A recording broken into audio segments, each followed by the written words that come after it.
Okay, post-game reaction, Freo versus Geelong. 147 defeated Freo, the magical 69. In short, putrid was the overall impression of 3 out of the 4 quarters. But congratulations to Geelong for being the better team. They were cleaner for longer, better for longer.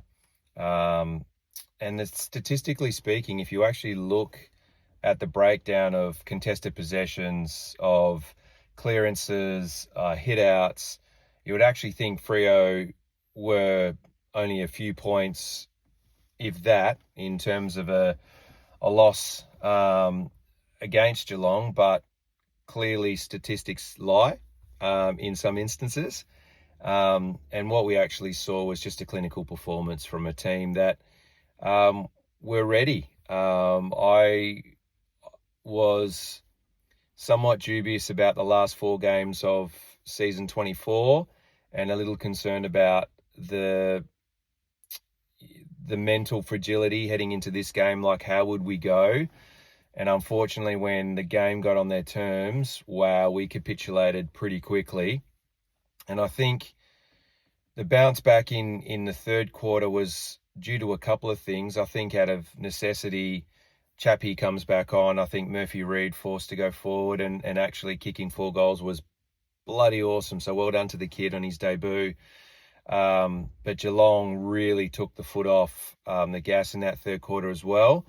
But having said that, the boys to dig deep and actually make a run was great. But then equally to see that fourth quarter was really disappointing. And from a fan's perspective, you have every right to be critical of that.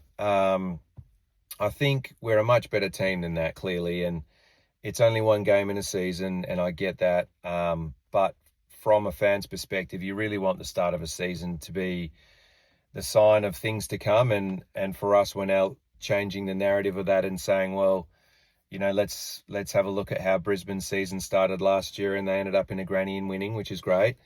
But for us, you can't just keep putting up performances like that and expect to be around the 8. Otherwise, it's just going to be the same old, same old. They say that the game can be won or lost before the actual match through selection, and Duck says that all the time. And I think we probably would look back on selection and maybe think we could have changed a couple of things there. And I'm sure there's a reason why Chappie didn't play to begin with. I'm sure there is, but at the time I was like befuddled as to why that is the case, and clearly made a difference when he came on. Playing the extra tall in defence, and I'm not sure if that was successful as well. I get the idea of Warner coming in too. I get, he gets to rotate through that wing as well and provide a bit of a chop out there. But I thought for large stretches, he struggled to find his way into the game. And let me make it clear, we didn't win or lose because of one or two players. Like, collectively across the ball, we just weren't good enough. I thought Matty Johnson was fantastic through the middle. Great to see now that he's got the body for it, which makes sense for him to make the move into the mids. I thought he was good. I thought Noddy showed that his body and presence and getting the ball is great. Just needs to tidy up a little bit of possession if he can, because that's the difference. And across the board, that really was the difference. Hitting handballs, not handballing behind, hitting targets, taking that first option. Some of our players still want to hold on to the ball and hold and then just kick it down the line anyway. Or, the handball into a 3-and-1 situation, or just decisions like that cost a team. And those decisions, not sure what JLo does in that situation, whether he continues to select players who keep doing it or whether you try and coach it out, I don't know. But again, for me, highly disappointing. I get it. Which is why I parked the car, by the way, so safe for everybody. But, first game, it's never as good, never as bad, right? So hang in there, Freo supporters. I wouldn't worry.